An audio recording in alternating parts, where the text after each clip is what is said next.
Did you rest well? After Nahida left, you ate a lot of food. You've become a glutton. That just means you still have a lot to learn from Master Paimon, the Sage of Gluttony. All right, since you're awake now, should we go and have a chat with Nahida? She should be in the academia right about now. If you have any questions, now's your chance to ask. Nahida! Hello, Traveler and Paimon. What a fantastic night. I'm still immersed in all the happiness and joy, like a candle floating on water. So are we, and that's why we're here to talk with you. Is there anything you want to know?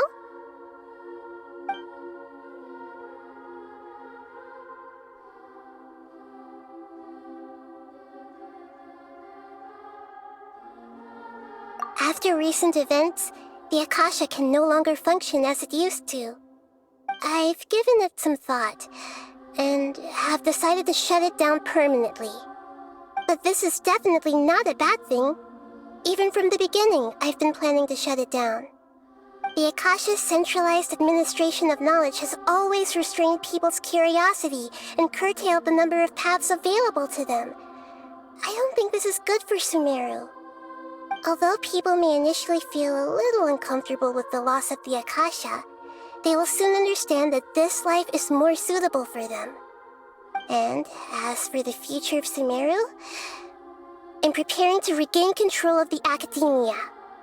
The former sages have received their punishment, but the new sages have yet to be selected.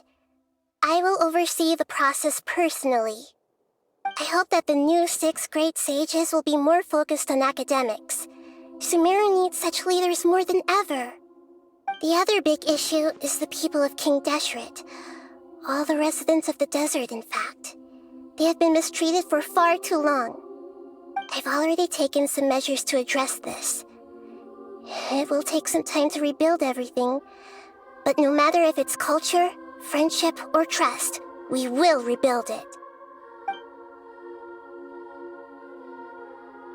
You mean, what happened after the doctor put you to sleep? Not exactly. The top-ranked Fatui Harbingers, up to number 3, possess power comparable to that of gods. I was no match for him in that kind of situation. However, in spite of the bad situation, I still managed to make a fair deal with the doctor. I'm sure you remember the entity that changed your fate, the Heavenly Principles. In fact, the Heavenly Principles has been quiet since the Conria disaster 500 years ago. I used this point as leverage against the doctor. I told him that the Heavenly Principles may be awakened if I destroy the Gnosis. Although it's just a bluff, he still fell for it. I assumed that the Heavenly Principles wouldn't just stand by and let such extensive damage to its laws take place. And as for what I exchanged for the Gnosis, the exchange served as both punishment for the doctor as well as a boon of new knowledge that I couldn't refuse as the God of Wisdom. He's still in a coma. I've hidden him like how one would hide a feather. I know you have many misgivings about him, but as someone who had become a god, he has retained a number of very useful features. Don't worry, I'll keep an eye on him and make sure he doesn't do any evil. In addition, there are still some mysteries left in him. Some things may be very clear from my perspective, but he is still yet to understand them himself. His future will be determined by fate. Is that where you're headed next? Fontaine, the Nation of Justice? As far as I know, that nation operates on a judicial system. Does their Archon personally judge people? No, there's a Chief Justice in Fontaine. Generally speaking, the Hydra Archon, Focalor, won't preside over individual trials. However, even then, Focalor will still make herself present at just about every trial. It seems that she just likes to immerse herself in that sort of atmosphere. As Archon, she still reserves the right to influence the final verdict. Anyway, let's just say she's got, a very unique personality. Are you sure? Isn't there something else you haven't asked about yet? Huh? You mean... About your sister. While you were resting at Gandharvaville, I took some time to perform an Irminsul search for information on your sister.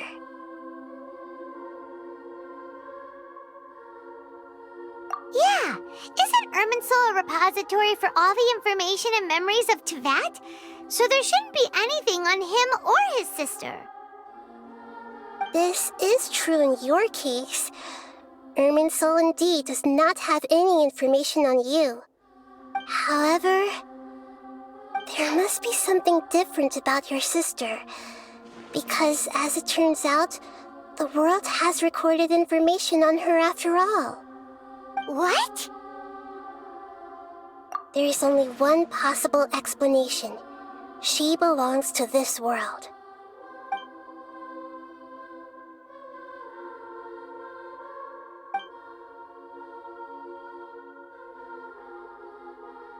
But nothing about this makes any sense!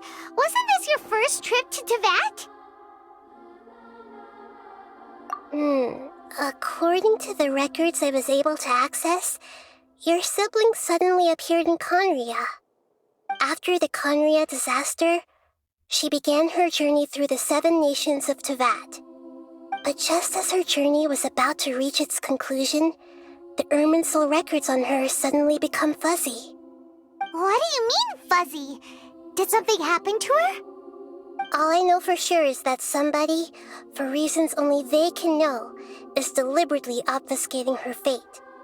And whoever it is, if they can do that, who knows what else they're capable of. But even that wouldn't explain how she somehow comes from this world. Something else I noticed was that according to these records, the Fatui have not classified your sibling as one of the Descenders. What's a Descender? Paimon's never heard of it. Look, I'm sure you must be curious about the information I received from the Fatui in return for my gnosis, right? A very important part of the intel was about this world's Descenders.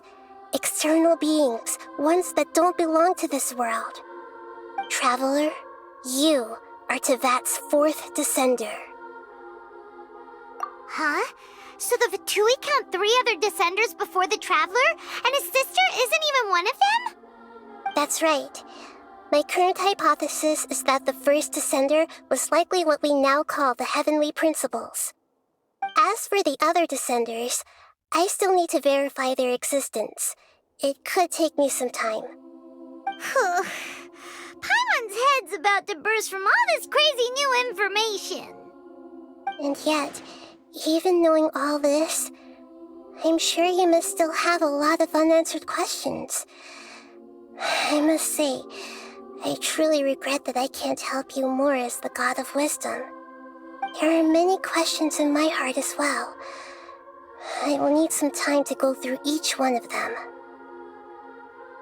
And soon, you'll also begin your journey anew and depart from Sumeru.